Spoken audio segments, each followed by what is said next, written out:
দেখো ঘড়িতে বাজে 4:25 আর এখানে আমরা উঠে পড়েছি বলতে আমরা উঠেছি 3টের সময়।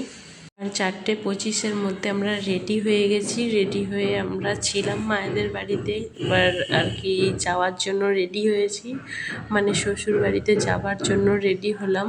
ওখান থেকে ট্রেন ধরবো তার জন্য। আর এটা সোমবারের ভিডিও। ট্রেনে ছিলাম তার জন্য ভয়েস দিতে পারিনি। এখানে বিল্ডিংয়ে কাজ চলছে তার জন্য আওয়াজ হচ্ছে, একটু কষ্ট করে দেখে নিও। আর আমি ছিলাম ট্রেনে তার জন্য ভয়েস দিতে পারিনি।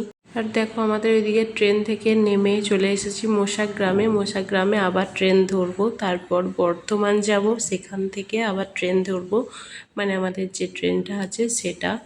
তো ট্রেনে এলাম, দেখো বর্ধমানে পৌঁছেছি 8:43-44 বেজে গিয়েছে। এসে দেখি ট্রেনের টাইম হয়েই এসেছে ট্রেন। তারপর দেখছি ট্রেন ঢুকছে। ট্রেনে উঠতে গিয়ে আমাদের বিপদ হতে পারতো, একটুর জন্য বেঁচে ফিরেছি। মানে আমরা রানিং অবস্থাতে ট্রেনে উঠেছি, ব্যাগ নিয়ে উঠতে পারিনি। প্রচুর মানে স্পিড হয়ে গিয়েছিল ট্রেনটা, 1 মিনিটও দাঁড়ায়নি, তার জন্য আমরা ট্রেনেতে উঠতে পারিনি।